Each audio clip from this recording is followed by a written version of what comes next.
नमस्कार दोस्तों, वीडियो की शुरुआत एक शेर से करता हूं। यह किसने लिखा है आगे बताऊंगा, उससे पहले गौर से सुनिए। कैसा ये तुम जगे हो कि ज़मीर मर गया है, कैसा ये तुम जगे हो कि ज़मीर मर गया है, ये कौन अक्ल पे तुम्हारी पर्दा धर गया है। तुम तो तलाशते हो अब मस्जिदों में शिव को, तुम तो तलाशते हो अब मस्जिदों में शिव को, और चीन घर पे तुम्हारे गांव कर गया है। एक बार फिर से आखिरी रिपीट करते हैं।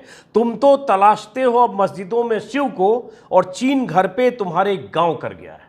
ये शेर लिखा है भरत तिवारी ने। सोशल मीडिया पर काफ़ी सक्रिय हैं, कलाकार हैं, साहित्यिक रुचि के हैं, अच्छे छायाकार हैं। और ये शेर लिखा है उन्होंने, आज ताज़ा होगा। और साथ में आज के अखबारों में जो खबरें छपी है, पेंगोंग लेक के पास जो चीन दूसरा पुल बना रहा है, उसकी खबर की एक कतरन है। आपको शायद पता भी नहीं होगा कि जब आप हिंदू मुस्लिम में उलझे होंगे, जब आप शिवलिंग की तलाश में उलझे होंगे, जब आप कुतुब मीनार के नीचे विष्णु स्तंभ की तलाश में उलझे होंगे, जब आप मथुरा में श्री कृष्ण जन्मभूमि के विस्तार के सपने देख रहे होंगे, जब देश के अलग अलग हिस्सों से मस्जिदों को हटाने, मूर्तियां रखने या उसे मंदिर में तब्दील करने की खबरों के बीच आप उलझे होंगे, तब देश में क्या क्या हो रहा होगा, देश के भीतर और सरहद पर क्या क्या हो रहा होगा। आज खबर चीन से जुड़ी कई अखबारों में छपी है, छिटपुट छपी है, छोटी छोटी खबरें, कहीं सिंगल कॉलम, कहीं डबल कॉलम। एक हिंदुस्तान टाइम्स में पहले पन्ने पर प्रमुखता से छापी है और भीतर के पन्ने पर भी खबर है। बाकी यह खबर न के बराबर है, क्योंकि सबसे बड़ी खबर क्या है, सबसे असरदार खबर क्या है, दिमाग पर सबसे असर करने वाली खबर क्या है, किस खबर में सबसे अधिक मसाला है, किस खबर में सबसे अधिक उत्तेजना है, किस खबर में आपको आक्रोशित करने का हथियार है, आक्रोशित करने का एलिमेंट, वही खबर जो आप लगातार टीवी चैनलों पर देख रहे हैं, अखबारों में पढ़ रहे हैं। शिवलिंग के आकार का कुछ मिला है, जैसे मुस्लिम पक्ष कह रहा है शिवलिंग नहीं है, हिंदू पक्ष कह रहा है शिवलिंग है। अदालत में सुनवाई हो रही है, बनारस कोर्ट से लेकर सुप्रीम कोर्ट तक, और देश के अलग अलग शहरों से ऐसी ही मांग उठने लगी है खुदाई की, जामा मस्जिद से लेकर कुतुब मीनार तक की। लेकिन इसमें चीन से जुड़ी खबर आई है, और ऐसी खबरें दफन हो जाती हैं कहीं सिंगल डबल कॉलम में। तो खबर समझिए, और यह खबर कई मायनों में अहम है, क्योंकि चीन सीमा पर लगातार ऐसी हरकतें कर रहा है, ऐसी अपनी मजबूत तैनाती कर रहा है जो भारत के लिए चिंता का सबब हो सकता है। अभी जो ताजा खबर है आज के अखबारों में, जिससे प्रेरित होकर भरत तिवारी ने शेर लिखा है, पेंगोंग पर दूसरा पुल बना रहा है चीन। नवभारत टाइम्स के हवाले से बता रहा हूं, एजेंसी की खबर है, लेकिन कुछ इसका बैकग्राउंड और विस्तार आपको आगे बताऊंगा, जिसमें है कि पूर्वी लद्दाख में नापाक साजिश रच रहा है चीन की सेना पेंगोंग झील पर दूसरा पुल बना रही है। इससे पहले चीन ने अप्रैल में भी एक पुल बनाया था, और दूसरा पुल पहले वाले पुल से सटा हुआ है, लेकिन उसकी तुलना में काफ़ी बड़ा होगा। इससे भारी युद्धक वाहन जैसे टैंक, बख्तरबंद गाड़ियां और हथियारबंद वाहन भी गुजर सकेंगे, और वह कहीं जल्दी भारतीय सीमा के करीब पहुंच सकेंगे। चीन की सेना दूसरे पुल को दोनों तरफ से तैयार करने में जुटी है। सैटेलाइट से मिली तस्वीरों में बुधवार को यह दावा किया गया है। पहले पुल से चीन सिर्फ सैनिक और हल्के वाहन ही ला सकता था। चीन के दूसरे पुल के निर्माण को 3 हफ्ते पहले ही देखा गया है। जिस जगह चीन पुल बना रहा है वह 1960 के दशक से चीन के कब्जे वाले इलाके में। आज के अखबार में खबर छपी है, अलग अलग अखबार में, भास्कर में भी ऐसे ही है। पेंगोंग झील के पास चीन बना रहा है एक और ब्रिज, गुजर सकेगी बख्तरबंद गाड़ियां। चीन की बख्तरबंद गाड़ियां हथियार ले जाने के लिए जो बड़ी बड़ी गाड़ियां होती हैं, वो सब इस्तेमाल होगा, और सेना का मूवमेंट करके पेंगोंग के आसपास भारत और चीन के बीच जो विवादित इलाके हैं वहां भी, और एलएसी के पास उनकी मजबूती से तैनाती हो सकेगी। इसलिए चीन दूसरा ब्रिज बना रहा है। पहले ब्रिज की खबर भी पहले आई थी, और संभावित लक्ष्य झील के ऊपर सेना की भारी आवाजाही में मदद करना है। माना जा रहा है कि पुल अंदरूनी रोडोक इलाके से पेंगोंग झील में एलएसी के आसपास पहुंचने का समय घट जाएगा। दो तरह की जानकारी आ रही है। कुछ जगह है, जैसे हिंदुस्तान ने लिखा है कि एलएसी से करीब 20 किलोमीटर दूर बनाया जा रहा है, लेकिन ये बनने से चीन का पहुंचना रुडोक और खुरनाक इलाके में 40-50 किलोमीटर उसकी दूरी कम हो जाएगी, बाईपास कर रहा है। वैसे ही कुछ अखबार में किसी वेबसाइट पर देखा 100 किलोमीटर चीन को, इससे चीन की दूरी, चीन को सफर की दूरी 100 किलोमीटर चीन की कम हो जाएगी, चीनी सेना का पैंगोंग इलाके में पहुंचना या जहां भारतीय सेना की मुस्तैदी है वहां पहुंचना। ऐसी खबरें बीते 2 सालों से, 2.5 सालों से, जब से पिछले साल गलवान वैली में हमारे 20 सैनिक शहीद हुए थे, तब से यह खबर लगातार आ रही है कि चीन पैंगोंग, गोगरा, हॉट स्प्रिंग और उन इलाकों में जहां चीन ने बहुत आगे बढ़कर कब्जा कर लिया था, कह सकते हैं विवादित इलाके को, नो मैंस लैंड को, या भारतीय क्लेम लाइन वाले इलाके में चीन ने घुसपैठ करके अपने परमानेंट स्ट्रक्चर बना लिए थे, जिसको लेकर कई दौर की बातचीत, दर्जनों दौर की बातचीत डिप्लोमेटिक लेवल पर, मिलिट्री लेवल पर होते रहे। कुछ बार खबर आई कि चीन पीछे हटने को तैयार हुआ, कुछ किलोमीटर पीछे हटा भी, कुछ जगह से चीन हटा भी, लेकिन लगातार यह खबर आ रही है कि पूरी तरह से डिसएंगेजमेंट जो होना चाहिए था वो डिसएंगेजमेंट नहीं हुआ। चीनी सेना कई इलाकों में पीछे नहीं हटी है। कुछ इलाकों के बारे में कहा जा रहा 10-10, 12-12 किलोमीटर आगे चीनी सेना जहां बढ़ गई थी वहां चीनी सेना अभी भी तैनात है, परमानेंट स्ट्रक्चर बना रही है। लेकिन ये खबरें दबा दी जाती हैं। इन खबरों को ऐसे डाइल्यूट किया जाता है कि वो तो विवादित इलाके में है, वो इलाका भारत का है ही नहीं, लेकिन भारत की क्लेम लाइन वाला इलाका है। बार बार मैंने पिछले साल भी बहुत वीडियो में बताया था, अगर हमारी क्लेम लाइन है यहां तक, हम वहां तक पेट्रोलिंग करते हैं, हमारा वहां तक दावा है, लेकिन हम उस दावे वाली लाइन से, क्लेम लाइन से पीछे हैं और वहां चीन आगे कुछ किलोमीटर बढ़ चुका है और वो बढ़ा वहां से पीछे नहीं हटा, तो इसका मतलब हम पीछे हैं, चीन आगे है। और ये खबरें लगातार आ रही है। 2 दिन पहले भी खबर आई, बड़ी खबर, और अखबारों में छपी, और वो खबर ऑथेंटिक सोर्स से आई। क्या खबर है वो भी बताता हूं, और भरत तिवारी ने अगर गांव का जिक्र किया है उसका क्या मकसद है ये भी बताता हूं। 2 दिन पहले खबर आई कि अरुणाचल प्रदेश में चीन की सेना बुनियादी ढांचे को विकसित कर रही है। वहां उसने सड़क, रेल और एयर कनेक्टिविटी बढ़ा दी है, साथ ही 5G नेटवर्क भी शुरू कर दिया है। अरुणाचल के 90,000 वर्ग किलोमीटर पर चीन अपना दावा करता है, ये आप जानते हैं। तो ये खबर आई भारतीय सेना के अधिकारी के हवाले से।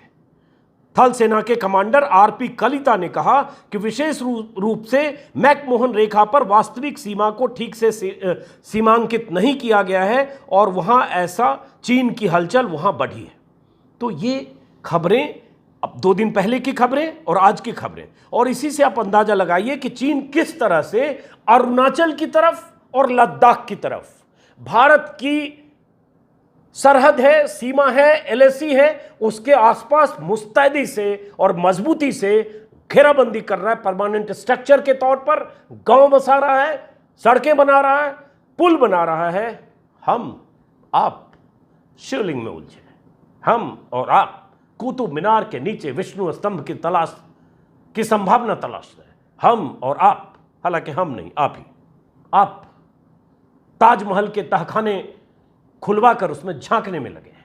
आप जहां जहां 500 साल पहले, 400 साल पहले, 800 साल पहले मुगल या उसके पहले के मुस्लिम बादशाह थे, वहां का क्या टूटा, क्या हटा, कहां मंदिर था, कहां मस्जिद थी, उसमें उलझे हैं और उस अतीत को खोदना और कुरेदना चाहते हैं, जिस अतीत को खोदने और कुरेदने से देश का भला तो कुछ नहीं होगा, लेकिन बड़े पैमाने पर देश में आक्रोश होगा, टकराव होगा, नफरत की खाई चौड़ी होगी, लेकिन उनकी सत्ता की बुनियाद मजबूत होगी। जो चाहते हैं देश में वो हो जो हो रहा है।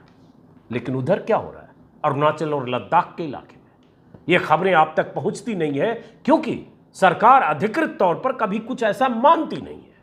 वो सरकार जिसके मुखिया गलवान वैली में 20 सैनिकों की शहादत के बाद भारतीय क्लेम लाइन में 20-20, 15-15 किलोमीटर तक चीनी सेना की घुसपैठ के बाद, पैंगोंग इलाके में चीनी सेना की घुसपैठ के बाद, पैंगोंग के कई पोस्ट पर चीनी सेना के कब्जे के बाद, भारतीय सेना जहां तक पेट्रोलिंग करती थी वहां से भारतीय सेना को पीछे हटने की मजबूरी सार्वजनिक होने के बाद प्रधानमंत्री का क्या बयान था, चर्चित बयान अगर आपको याद होगा, ऑल पार्टी मीटिंग में प्रधानमंत्री ने कहा था, न कोई घुस आया है हमारी सीमा में, न कोई घुसा हुआ है, न हमारी पोस्ट पर किसी ने कब्जा किया है। और प्रधानमंत्री के इस बयान का मजाक चीन ने उड़ाया और चीन ने ही कहा कि जब प्रधानमंत्री ही मान रहे हैं कि हमारी सेना या हमारी सीमा में कोई घुसा नहीं है, तो फिर चीन जहां है वो सही है। और चीन तब क्लेम लाइन, भारत की जो क्लेम लाइन है, बार बार क्लेम लाइन बोलता हूं, वो विवादित इलाका है, नो मैंस लैंड इलाका है, वहां चीनी सेना की तैनाती के सबूत सैटेलाइट इमेज के जरिए और जितने भी तरह के सबूत हो सकते हैं, सबूत सार्वजनिक तौर पर गूगल पर मौजूद है आज भी।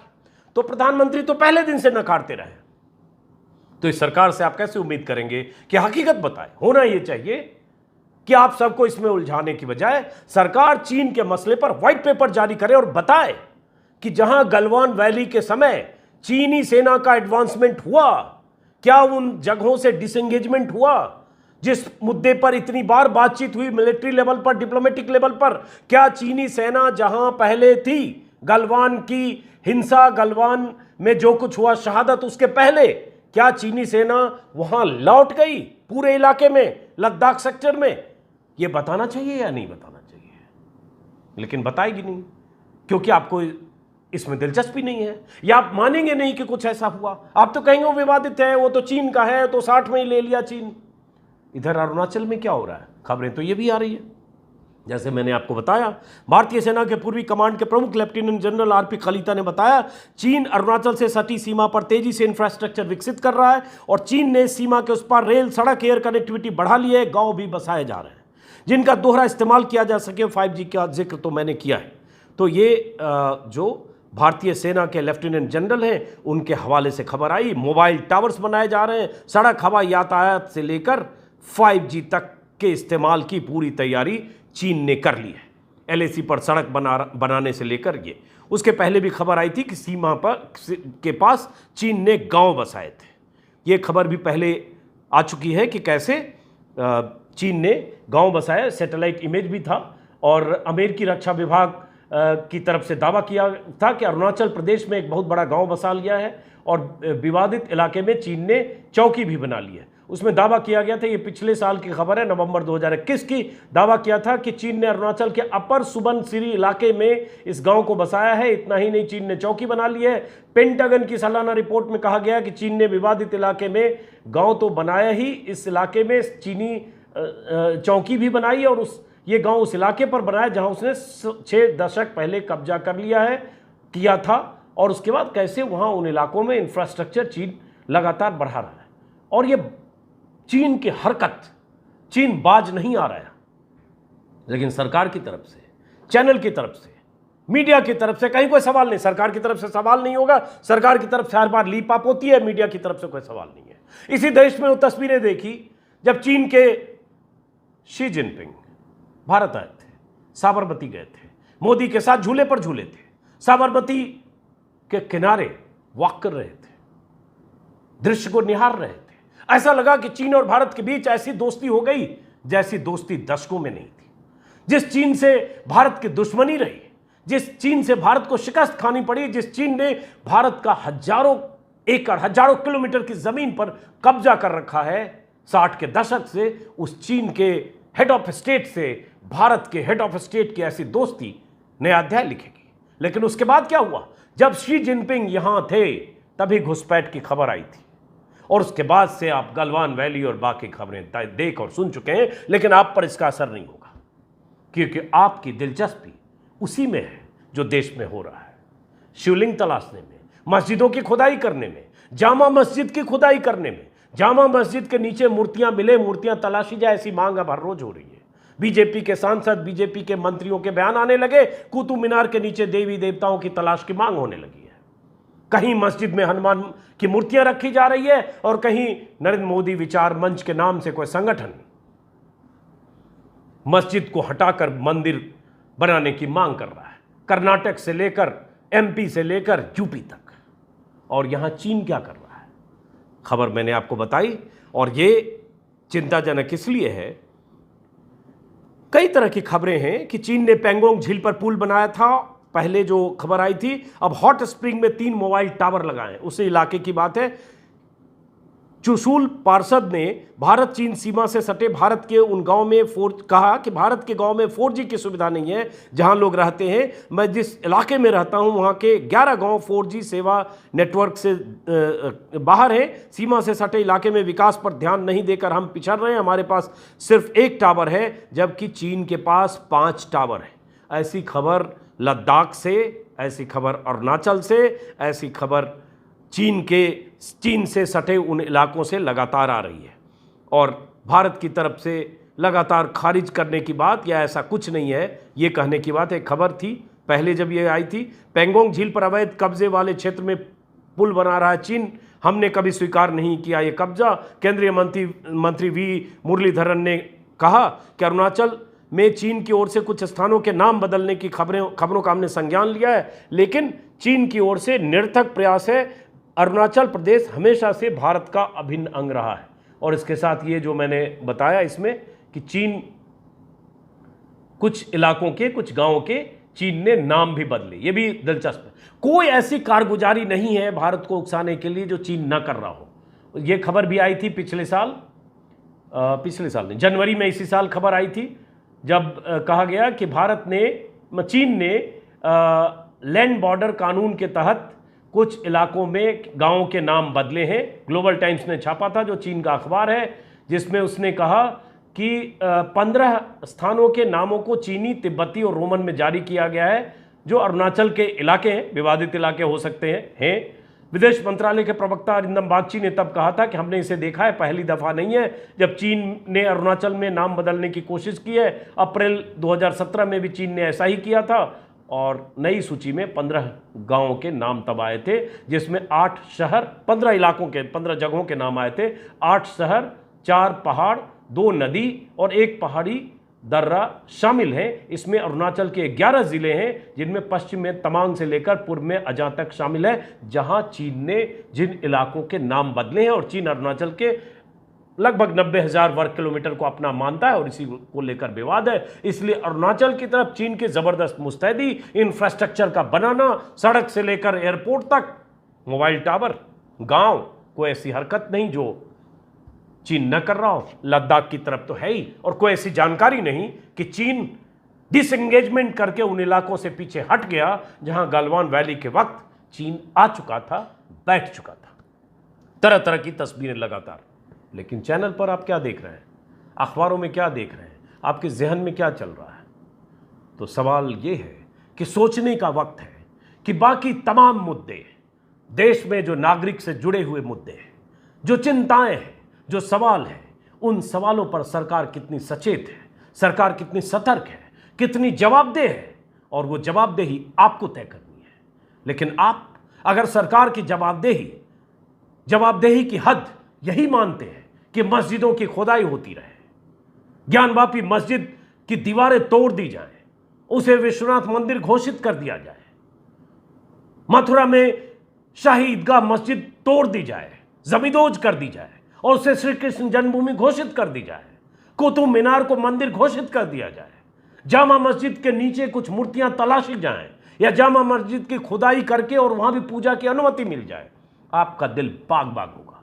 लेकिन देश कहां जाएगा, कभी ठंडे दिमाग से सोचिएगा। सोचते वक्त ये भी सोचिएगा कि आज आप 100, 200 साल, 400 साल, 500 साल पहले के भारत में नहीं हैं, उस लोकतांत्रिक मुल्क में हैं जो संविधान से चलता है, जहां चुनी हुई सरकार है और जिस सरकार के मुखिया संविधान की शपथ लेते हैं। फिलहाल चीन की इस हरकत के बारे में, इस खबर के साथ